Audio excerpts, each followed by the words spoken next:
Listen, alcohol is just out in 2024. There is a rising trend of going alcohol-free or being sober curious, and alcohol, the truth is, it's just bad for you and can famously impair your sex life. So if you're looking for another way to unwind, relax, or just have fun, I cannot recommend Via's THC gummies enough. Via has gummies for every occasion. Whether it's to improve your sleep, I love their sleep gummies. I take them everywhere. Your mood or your focus. They even have an aphrodisiac gummy called High Love to boost my arousal levels. High Love has a unique blend of cannabinoids and aphrodisiac exotic herbs that are known for their libido enhancing effects. So I've been using Via for a while now, and I absolutely love them. They're a super trusted company. They use premium hemp, natural ingredients, and they're known for their premium indoor THCA flower. All their products are made here in the US. They got quick and discreet shipping to all 50 states, so you can all enjoy them, not to worry. And also super affordable. So head over to viahemp.com and use code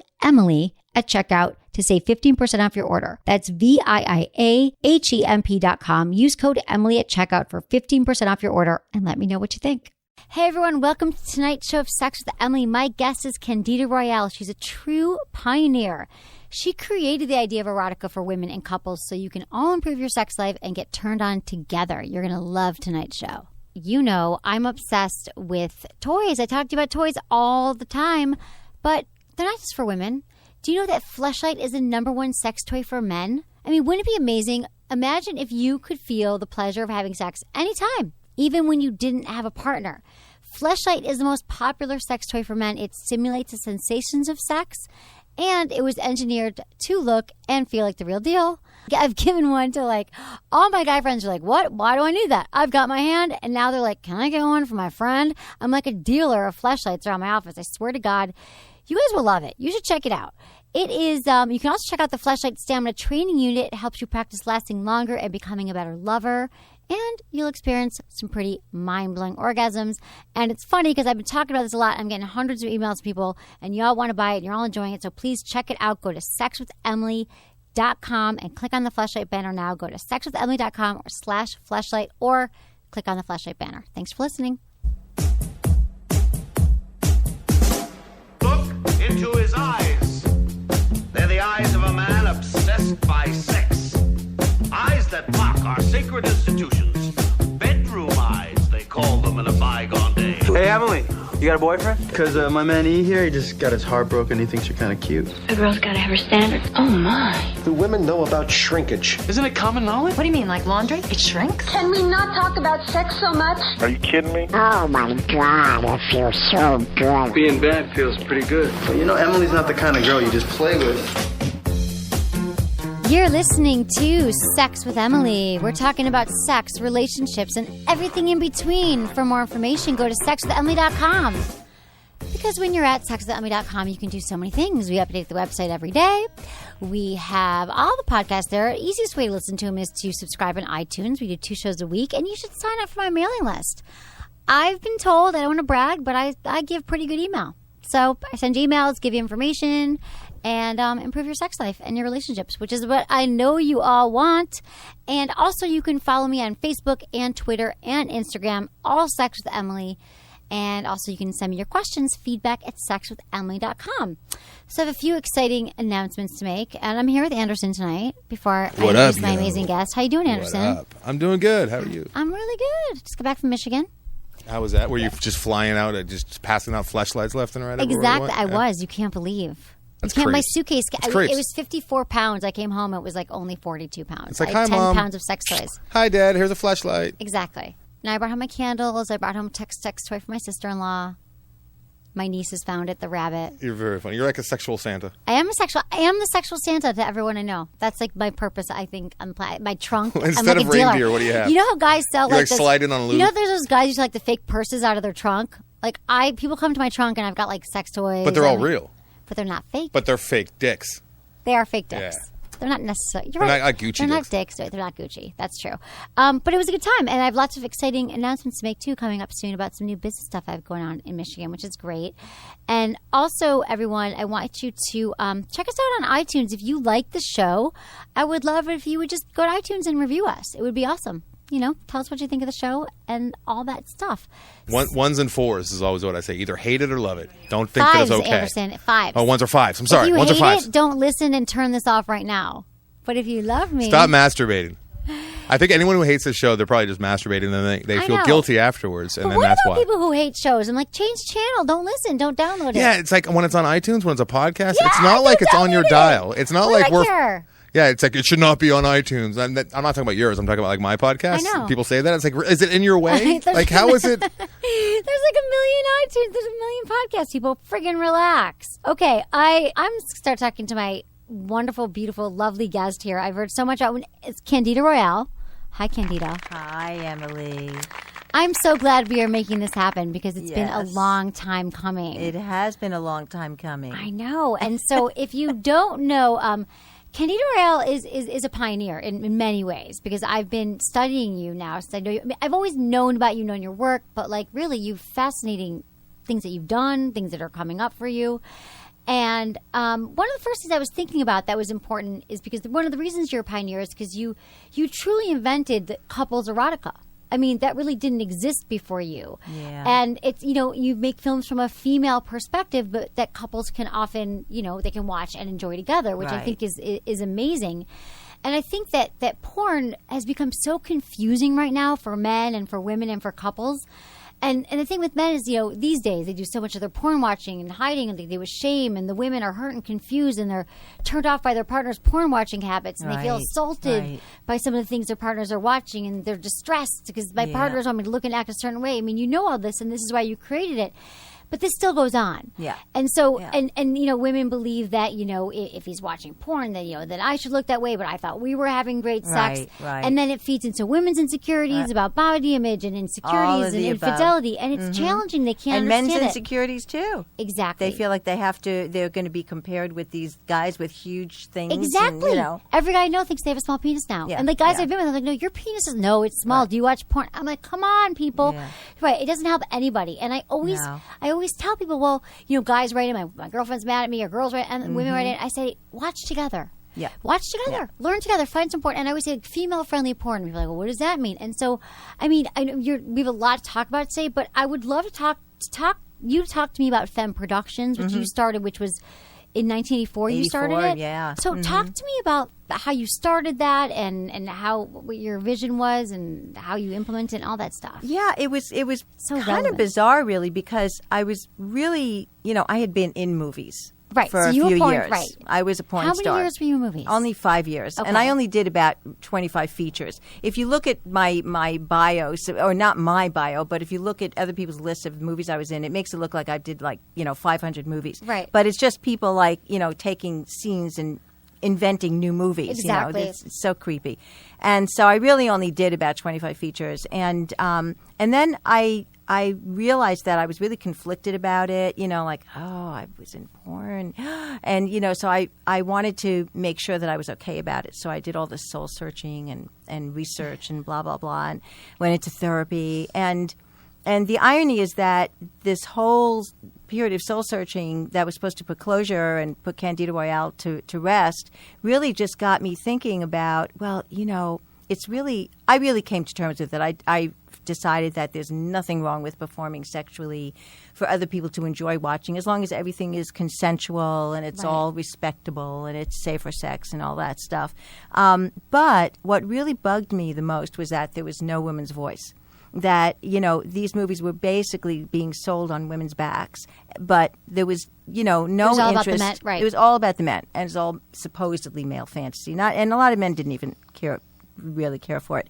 And so it got me to thinking, gee, it was sort of the perfect storm. Everything came together at the right time. It was, now we're talking about mid-'80s. And because of the women's movement, women felt the permission to go explore erotica, but there was nothing out there for them. Right. And now men were curious; they wanted to watch it with their partners. And now there was home video all of a sudden, and cable TV, and there was a safe place for women to watch. So I thought, this would be so interesting.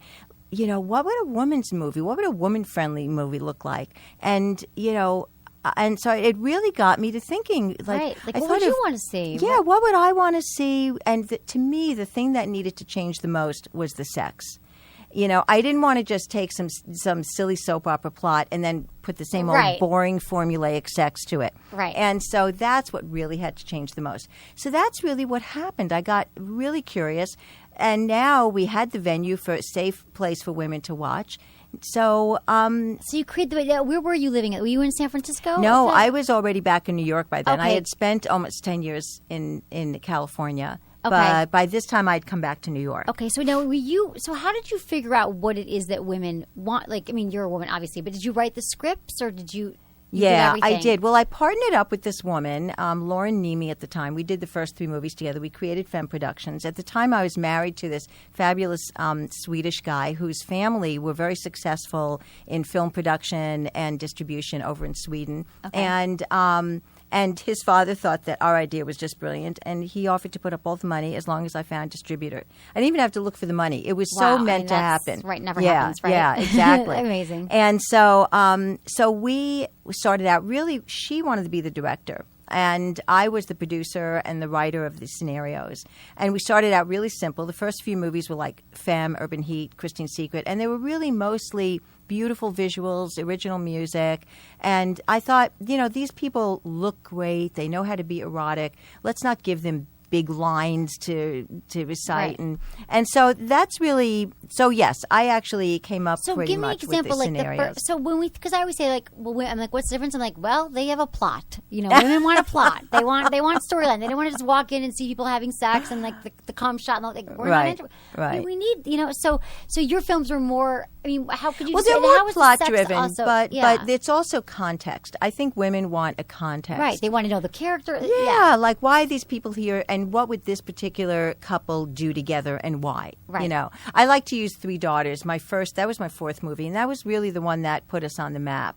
And it was this lovely coming of age story about a young woman having her first love affair, her first sexual experience within the context of the whole family. She has 2 older sisters, and even the parents have this very erotic, wonderful scene of rediscovery together. That was my dear friend Gloria Leonard, who played the mother. And I mean, they were gorgeous parents, and so I always give it as an example because, like, I would really talk to the actors and say, this is who you're playing, and, I want to see the kinds of things these people would really do.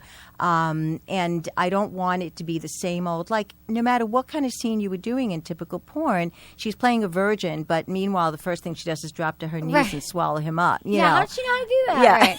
Virgin, exactly. Sure, you're a virgin, right? Exactly. So, the scene that Heather, the young daughter virgin, has with her first lovely boyfriend is quite different. It's very tentative. I wanted her to be shy and kind of passive and let him lead the way. Right. Whereas the scene between the oldest sister is really kind of racy and so you kind of had it all. Yeah, exactly. Right, it was an opportunity to show all kinds of sex play. Right, exactly. So it was great. And in fact, I have to just say that ASECT actually promoted it endorsed it for promoting positive sexual role modeling. Right, because it is positive sexual role. Now, it is. Okay, so what about porn today? I mean, not a lot of positive sexual role modeling going on today. Mainstream porn has gotten hard as ever. Horrid. It's shocking. The tube channels, I mean, and that's where kids are learning today. I know. And it's so upsetting. That's why I'm always telling but that's just all they can find, and it's free. It's on their phone. And so I don't. And they think that's what sex is about. Exactly. You should not. I mean, I have a lot of I have people of all ages listening, but I always say it's okay if you get turned on, fine. But technically, that is not how you should learn to have sex. No, it's really not. He's nowhere near a clitoris. He's pounding away. No, I say this all the time. So I think that you did great work, and also having therapists use. Yes. How do they use films with couples? Explain well, that to me. It's like my good friend Patty Britton sitting here watching us record. She uses my work when she coaches couples, and I think it's really that you want if it's appropriate.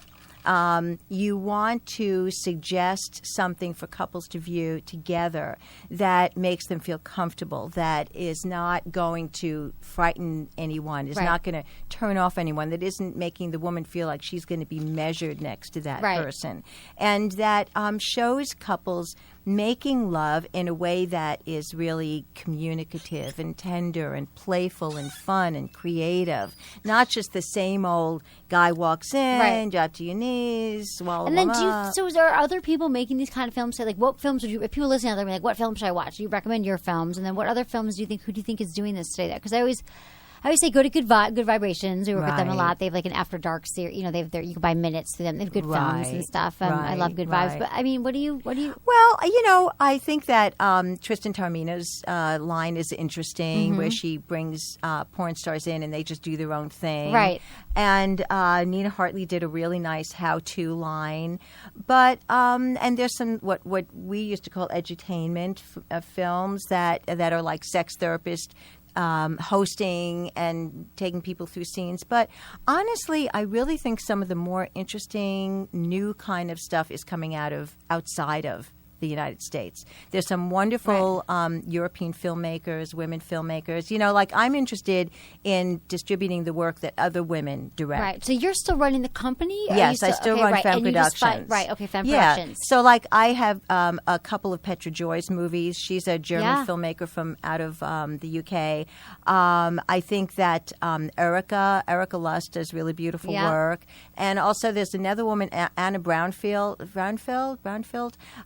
who is out of Australia, who does really great work. Okay, and these are all on your site. People can find them? Well, no, not all. They're not all on my site. Okay. Certainly Petra's is, but I am going to produce links that people can find these movies. Okay, because I was going to give out your site. But right now, we're also talking about your film today. But is there... Exactly. Candida Royalle is your site. It's CandidaRoyalle.com is my site. 2 L's and an E. 2 L's and an E, exactly. And you can find this all on sexwithemily.com as well. Okay, that's good. So when we talk about like sex positivity and sexual role modeling and all that, do you think that like how can people like what do you think is happening today with women? Like how can we help women become more and men become mostly let's talk about women first.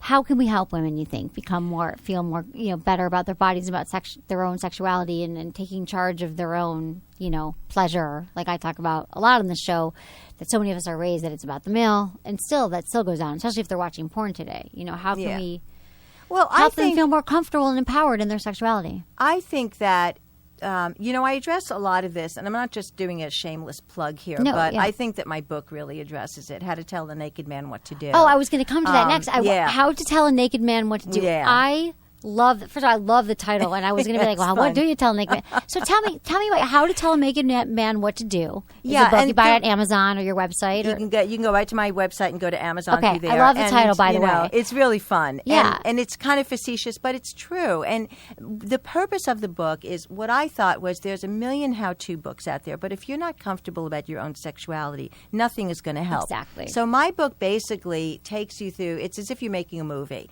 And so it takes you through the process of discovering who you are sexually, becoming comfortable with who you are sexually, and then learning how to ask your partner for what you need. Because when I would say about 20 years ago, I got involved with someone and I really liked him, but the sex wasn't great. And I was telling a girlfriend, and she said, well, just tell him what you want. And I went, tell him what I want. Even you after all this work. Exactly, I get it. And I realized, oh my God, if I feel that way, imagine how many women feel that way. You've been in porn, you've directed work, you're like, but I can't tell. Yes, I've been there too, and I'm like, oh my God, I'm sex with read my mind? Right. Oh, come on. We all expect men to be mind readers. And I've even had women say, like, I just want him to know. I'm upset that he doesn't know. He's not experienced. Yeah. How the hell are they going to know? Because every woman is different. So you talk a lot about this. So I try to help women get in touch with their sexuality, what it is through they really like. Yeah, what kind of fantasies and images come to your mind when you reach down and start playing with yourself? I used to be really hung up about my personal fantasies.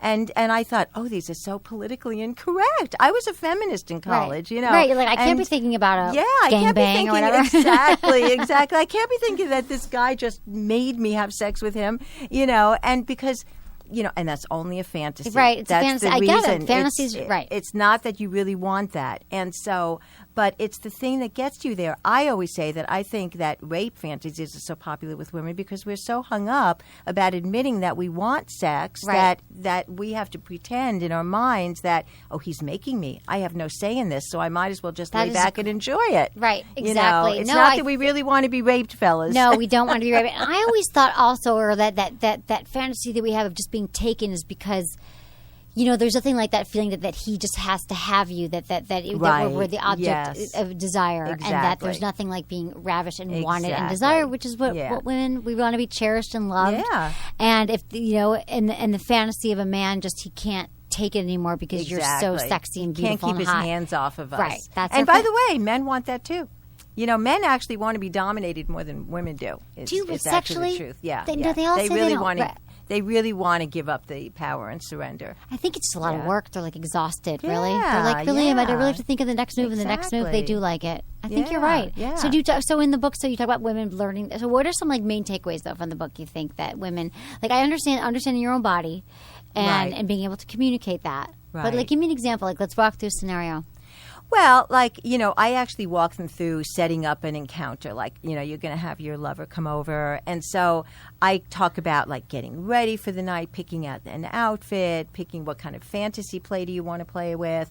I talk about lighting in the room, and sexy lighting, what things make you feel comfortable. And then, it really is, how do you let him know what you want? That is the hardest thing for women. We're both saying that we've had a hard time. Yeah. So, right, this is so like, one of the things I say is always, like, say he's doing something you're not really into. You always want to start with a positive and then go on to make a suggestion. Right. Otherwise, he feels like inadequate. You can't hear anything else after that. Exactly. Shut down. Exactly. Shut down. So it's more like, oh man, I just love how you're licking me. This is so great, such a turn on.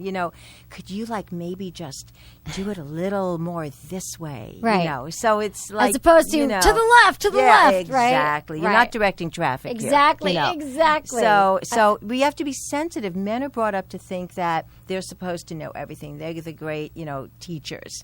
Right. And so they're very sensitive. They're very insecure about that. And so exactly. And he needs to be able to take hints from her and not get all uptight about it. Right, exactly. And not be like offended. That doesn't mean you're a bad lover, So how do you think that the years that you've been in the business now, I guess, for how many years? Like 20, 30 years? Oh, God, I can't even I'm trying to think of recall. how old. A long time. Long time. Long time. Let's just say long time. So what do you think? Yeah, exactly. What, how do you think it's changed? Like, do you think it's kind of like everything?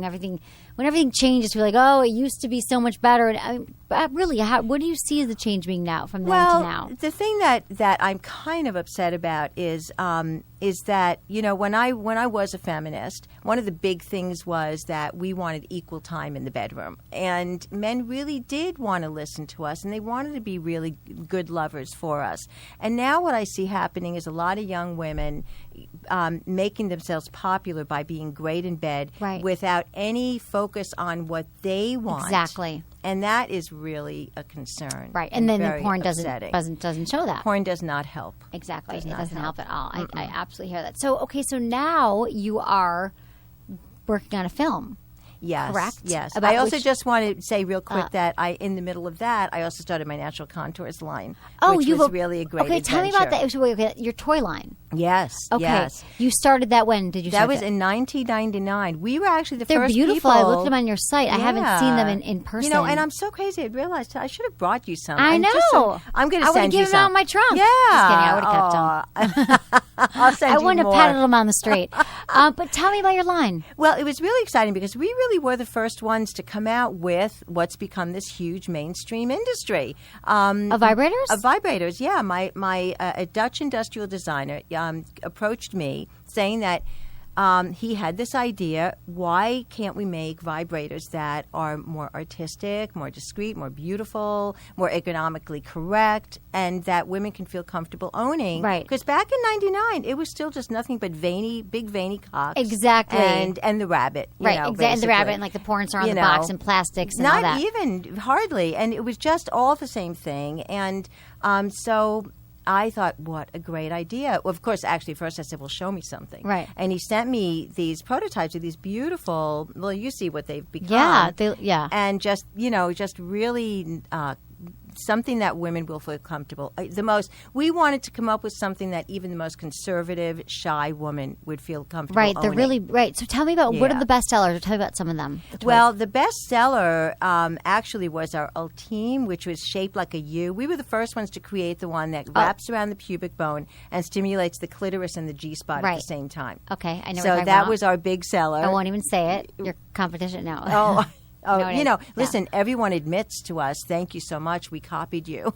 Really? I mean, well, everyone that's what copies happens when everyone you're now. the first. I know. Yeah. It's true. Yeah, So it's okay. where can people buy it? Natural Contours? Go right to my website. Or you Royalle. can just go to naturalcontours.com, or candidaroyale.com. So how did you go about the process of, so when you started the line in the late 90s, you said? Yeah. Okay. Yeah, and we so, came out with the first 3 in 99. Wow, okay. Yeah. And so it was, you were the tester? Were you testing him? Were you like, this is the one? Sure. Oh, yeah. I worked on shapes with him and names and colors. And Yeah, they're really beautiful. Definitely. So do you, did you use toys? Were you using toys? Have you always been a toy person? Not a big toy person. No, I wasn't really. My hand did just as fine a job, but I liked them, Right. and I wanted the option of using them. I didn't find them attractive, really. And Right, they weren't then. I liked things that I could insert, a lot. Right. And vibrating just made it even more fun. Right. So, and I think that also they're great. Like I tell women, look, you want to bring toys into the bedroom, you have to make men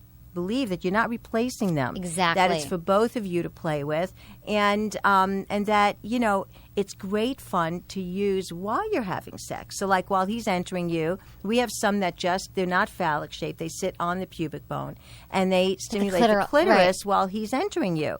Amazing. Or he could be going down on you while inserting one of the other vibes in, like the G spotter. Amazing. Like our other big seller is the Liberté, and it's a lemon yellow color. It's real pretty, and in fact we got a really great write up in Redbook of all places about it, and it's great because it's very versatile. It helps you find your G spot. Oh, God knows everyone use it on needs your it. clitoris. It's like you can do so many things with it. Okay, good. Yeah. I'll check that one out. It is Yeah. true. I mean, people don't. I mean, we talk about this at the show, but that people don't really understand that. And I think guys are coming around to it. Couples are coming around to it. But it's like it should be your new best friend. It's less work for you. Yeah, absolutely. There's more going on. And here's another secret too. A lot of guys like the vibration too. They think it feels great on their balls wherever. Yeah. And they're like, whoa, let's do that again. It's just like your couple's toy that you have. Yeah. It's like that feels good. They don't think so. So it's like once you try it, like, and I was saying all these years I've heard from people saying like, my girlfriend wants to use it. I don't want to, but I've never heard anyone complain about it. Like they never say like that was the worst experience ever. I hated it.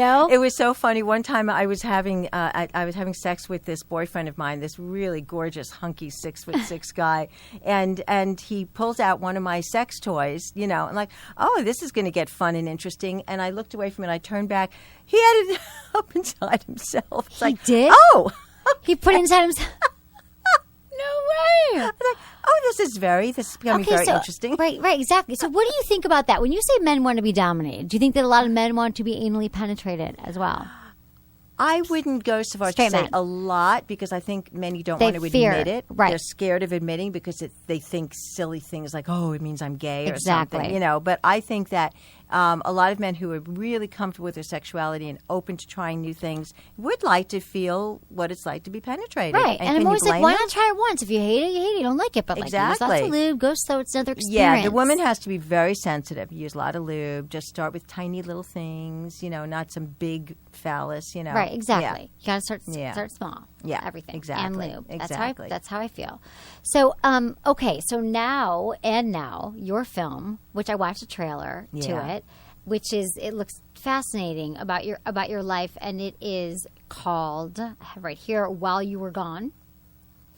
And the it's untold story of Candida Royalle. Okay, so I mean, and you have so many stories. So the documentary, it's about your life. It's about your life, and we're still working on it.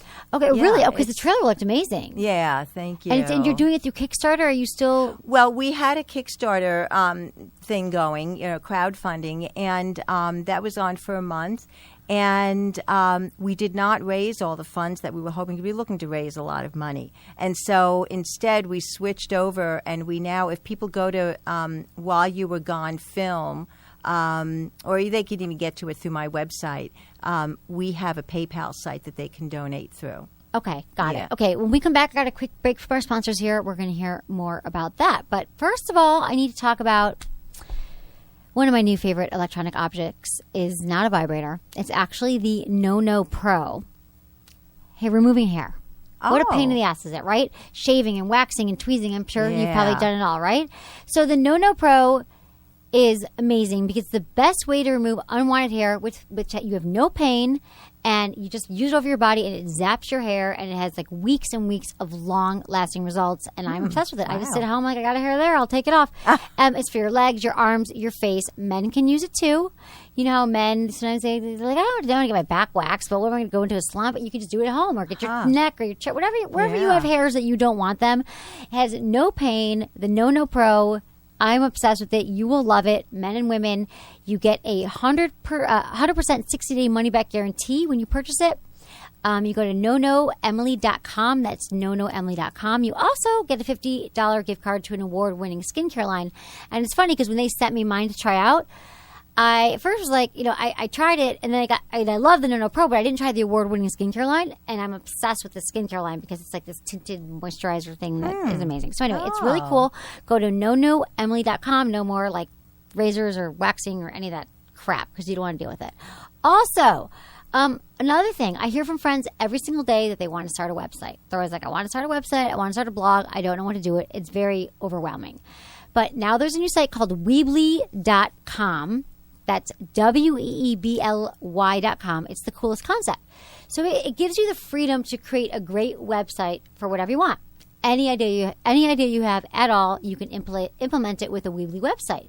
And Weebly.com truly stands apart because it's so easy. You can't believe how easy it is. You like drag and drop. It's like my 5-year-old niece could create a website with this. You can create a high-quality site, a blog, an online store by yourself. You need zero technical skills. Like I said, you drag and drop. They have all these modern designs. It's like I couldn't believe it. That's a great idea. I know. They walked me through it. I'm like, because I was talking to my friend at home. He's like, oh, I really want to start a blog. I'm like, we can set up in 5 minutes. So easy. So, I mean, we all know that making an idea come to life is hard, but making a website for it should be easy. Create your free website today at Weebly.com. That's Weebly.com. Okay. All right. Let's talk about your movie.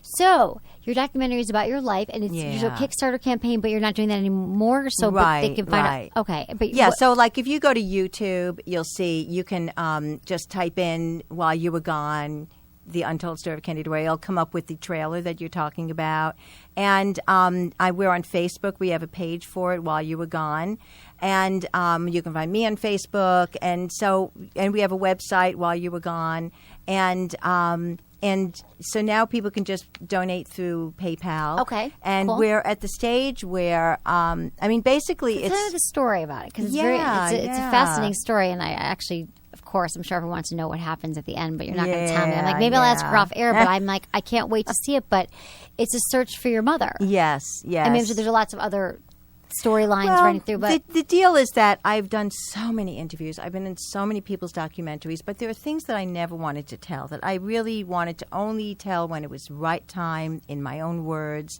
And so there's things I wanted to share, all the backstories between, about my life, about my career, about being a pioneer in the industry, but also the very deeply personal story of, my mother left when I was 18 months old.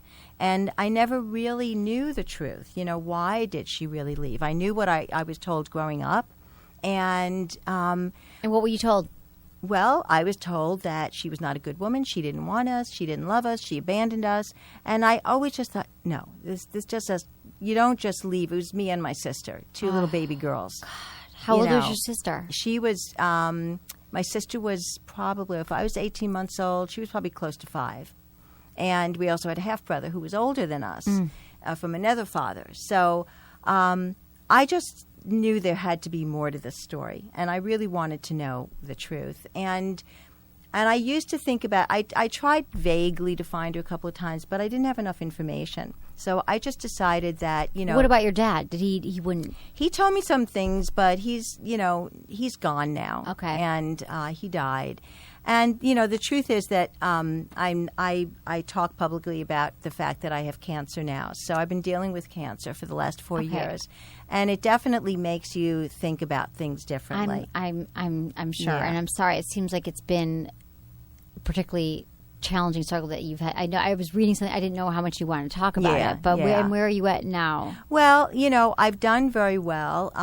It's a woman's cancer, ovarian cancer, which is aggressive. But I've done really well. I'm very strong. I've taken good care of myself so that I really am able to endure the treatments. And, it works very well. It knocks the cancer right out. But I don't get good long remissions. So I'm constantly going into new treatments and stuff. But so you're always the doctor. I mean, it's ongoing. Yeah, but I'm doing great. But you feel good. I mean, you look beautiful and great and vibrant. Thank you. I still dance. I know you're a dancer. Important. I mean, you dance. You sing. You've done everything, really. Yeah, and you were the Coquettes, which I would love to talk to you about that too. Well, I'm a Stanford, right? Yeah, I was with the original. I came in just after they broke up, but I then went and worked with a lot of the original Coquettes, like Scrumbly and Martin Warman and Pristine Condition and all of those people, the Angels of Light. Yeah. So you've done Yeah. So now so we were saying about your film. So you've had cancer. So it's obviously that brings up your entire life, like what. Yeah, it's what like, you want when am I going to find out the truth about my Right. mother? When, if not now? It's time to do this. I have to do this. So I went and I hired a detective. Wow. And when did you start this process? Of the detective? Last March. Oh, wow. Okay, so it's new. Okay. Oh, yeah, this is all... So I'm you hired still... it. Yeah, you're in it. It's still, Like, I'm it's in still the journey. happening. Okay, so you're still in the journey, so we don't know how it ends yet. Exactly. So, okay, so you hired a detective, and what did you know? You said, all I know is that my mom. So tell me a little about what's happened. Well, I mean, one of the wonderful things that I've learned from I found my brother, and I know you didn't. that, You weren't connected with your brother anymore. No, I never. We were taken from all of that whole family. My father took us when my mother wanted to leave. She had to leave, and my father just wouldn't let her take us. And so we went with him. And, I always thought on the one hand, well, this is admirable. Look how many men don't want anything to do with their children. And he apologized to me once, but he said that I knew she would probably take you back to St. Louis where she was from, and I would support you, but I'd never get to see you. And so I knew that he did it for good reasons, but I also really always suspected that it was for anger also and bitterness. Wow. And so I did learn that basically we were brought up in a pack of lies, my sister and I. Wow. She loved us. She wanted us. She was devastated, just like I always suspected. That's what you found out now. But she had never reached out to you. Well, she really was afraid to. And she just felt at a certain point, maybe maybe they're better off. I mean, she did struggle for a while. Wow, she had a lot of struggling. 2 babies. I mean, that's got to be that's like your sense of abandonment. Yeah. And dealing with that. And I mean, that's just. Oh, it's the worst thing. I mean, at 18 months old, ironically, that is exactly when the place where an infant is at that point is just starting to walk away from mommy, venture away, crawl away, but looking back, is mommy still there? Am I safe?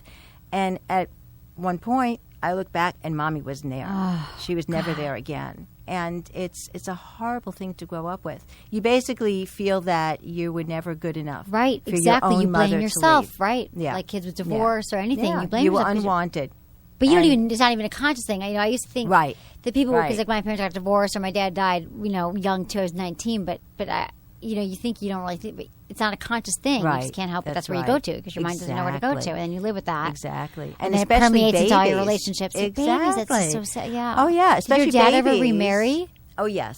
In fact, my stepmother is, thank God for her, because, I mean, he took us to live with his mother, my grandmother, and that was a good thing. It was a big Italian family, and I had a lot of relatives around. I'm half Italian, on my father's side.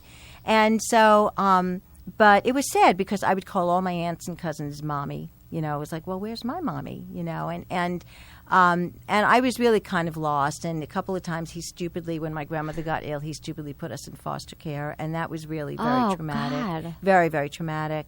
And so I was in such bad shape from that my mother he was dating at the time. She had met me and she had fallen in love with me. And she said, let's get these kids out of here. Let's get married and make a home. So she's in some ways the hero of the story, really. And but so he did remarry, and at least there was some stability there. It wasn't a perfect marriage, but but at least there was some. So you were married? Or you're not married now? I was married. You're married. Yeah. Okay.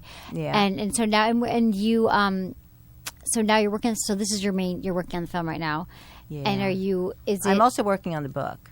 Oh, you're writing a book about the same story. The book also. And so what else is about are you talking also about your life about in film and all the things you're into? I mean, do you think, how much do you think that had an impact on your, obviously on everything, but on like your chosen career path or working in, like how you got into porn? Like, can we talk about that? People always say, you know, like because I've had a lot of women like who are porn stars now, for example, on the show. And everyone's just like, oh, they were abused. Everyone's got these theories. But a lot of them are like, right now, but it's like, but do you think that's true? Because there's a lot of them like, no, I really just chose to do it to make money. Now you have these college girls who are like, yeah, I could be a waitress, but I'm going to do a webcam. You know, exactly. But what do you think? I mean, do you think that was part of you trying to get, trying to find love, or just being more open and free spirited? What do you think it is? I think nothing is ever black or white, or for one reason, and so it's a lot of grays. And I think on the one hand, I came of age during the so-called sexual revolution. It was a very different period, you know. People were having experimental sex all the time, and it was not as there was no killer disease out there for having sex. It was a very different time, and so a lot of people went into the business thinking this was a great way to make extra money. I was doing a lot of underground theater. I was doing my art. I was singing in jazz clubs. I didn't want to worry about making a living at the stuff I loved doing, and so I always say that I went into porn to support my art habit, you know. But at the on the other hand, I did come to realize that on the downside, we went through a pretty rough time in my home life when I got to my teens. And my father was by that time, very unhappy man. And he basically took it out on my sister and I, and especially me. I was still living at home, and he was so bitter and so angry that I couldn't do anything right. And I was this really wonderful daughter. I was a good kid. I wasn't wild. I wasn't running in the streets. You know, I wasn't having sex with anyone. I didn't even have sex with my first boyfriend until I was 18. And, you know, and I did everything. I was talented. I was going to specialized art high school and college. I was a good girl. And I never got any support from him. He was by that time he was cruel to me. And shut down. Just shut down. And so nothing I could do seemed to get his love. And at the same time, I was sexually assaulted. I fought the man off in the woods when I was very young. And so all these weird messages, like, I think the message that came to me is that the only way to get attention is through being sexual. Right, which I think, I think of that a lot of women still feel feel that way. Exactly. And I think that I subconsciously put that into my way of thinking, that no matter what I did, how talented I was, how smart I was, what a nice girl I was, it wasn't enough. That the only thing that really made a man want you is if he sexually desired you. And I do think that was part of why I went into porn. You know, it's like it felt like, oh, I'm desired and I'm having sex. Well, it's like you if it's daddy's love you're looking for, you try to find it by screwing as many men as you can, but it's never enough because it's not daddy. Right. Exactly. You know? God, so true. Yeah. I've been through that. Not as a porn star, but as my dad dying and all that stuff. I totally understand the daddy issues. It's like, had therapy, you work on. A lot of women, you know, that people always ask me, like, is it really about women's relationship with their fathers that's going to dictate their relationships? I mean, not wholly and completely. Like, again, nothing's black and white, but, you know. But listen, one of the first things I ask men somewhere getting in the conversation when I start seeing them is, oh, so how about you and your mom? Are you close? Right.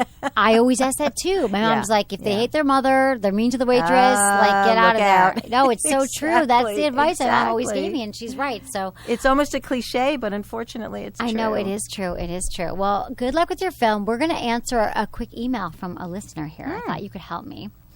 Okay. Thanks, everyone, for emailing me. I love getting your emails at feedback@sexwithemily.com. Hello, Emily. My name is Tabitha. I am soon to be 22 years old, and just recently I received a kidney transplant. I was born with an autoimmune disease. I admit that I felt weird about my body lately. About 4 years have passed since I got diagnosed, and over the duration of those years, my body started changing. My weight fell off pounds at a time. Every couple of months, a new scar was added to my collection. My body no longer feels like mine most days. I recently changed partners and have noticed a slight increase in my energy and sex drive, but I still feel self-conscious. A few weeks ago, I tried on the lingerie I tucked away in my closet. Unused, my partners never seemed interested, and he loved them. His approval and reaction to me and them made me feel so incredible. I was sexy and confident. I felt desirable. That's what we're talking about. But I'm really interested in getting sexier, more interesting lingerie. I've been to a couple stores, but see a lot of similar things. I'm looking for something different. I'm also a very feminine person. When it comes to delicates, I enjoy lace and silk, but I feel so small and childlike looking. Being 4'10" doesn't help. I just want to feel like a sexy woman. Do you have any suggestions where I might look, or any advice on how to keep things interesting in the bedroom? Thanks, Tabitha. Wow. Yeah, that's an intense story, right? That she's going through all this right now. I Good mean, for her. I mean, she's working at it, and wow, that's amazing. Yeah. Well, and she said that this new partner He's has into it, become interested in her in the lingerie. Right, in the lingerie. I mean, I think you just go around. I mean, I love Bocce lingerie. I always talk about Bocce. They just did a contest where they give away. It's really reasonable. It's Bocce.com, and they have a lot of stuff there that's sexy. But honestly, it's not about. I think you just have to go in what makes you feel good. There's so many different things. It's what makes you feel sexy. It's not even just going to be lingerie. It could be costumes, dressing up, being playful. Right. And you want to spice things up in the bedroom. I always think it's fun to play dress up. Obviously, you like feeling sexy. So, is there any other costumes or things or fantasies that you and your partner have? And don't get stuck in any one place. Right. You know, this is obviously a great trigger they have found. You know, it's funny. We have Dr. Patty Britton sitting right here. She probably would have the best answer. I can't wait for Patty Britton to be on the show. Yeah, but I just would caution anyone to not get too stuck in one place either. That it's great that the lingerie is opening the door, but keep it going. You know, great. Play with the lingerie. That's how you keep it interesting. Maybe go to costumes. You know, but then don't forget to also remember what's really pulling you together, which is being together, looking into each other's eyes, touching each other, being sensual. Don't only focus on the lingerie. Like, okay, let lingerie open the door. Exactly. Well, she said, how do we keep it more interesting in the bedroom? So I'd say, again, like we started out saying, communicate about what you need sexually. Yeah. Because, again, Tabitha's been going through, some insecurities with her body changing. And so I understand that your partner's making you feel very desirable now, but you still have to feel it yourself. Even if your partner goes away, Tabitha, we want this feeling to stick with you, that you are a beautiful woman, sexy inside and out. It's about you. Yeah. And so keep working on, help, learning your own body, what makes you feel good, communicating with your partner. It sounds like you guys are on a really good track right now. And so just to, to keep it interesting, I'd say just keep communicating and, mixing it up. You don't want it to be all... You know what I would say also? She should be sure to look at this movie. I just watched it. It was that movie, what was it? It's called... It's a one-name movie. It was about the guy who was like the real playboy. Julian Moore was in it. I'm so bad at movies. We were just talking about this today. It just came out like about a year ago, and it has a one. Oh, I wish I could remember. Anderson, we need you for a movie. Yeah, he's a movie podcast. Yeah, the one that Julian Moore is in, and it's the young guy who's like the real Lothario. He's like he goes to the disco. He picks up women all the time. Huh? Don Juan. Oh yeah, Don John.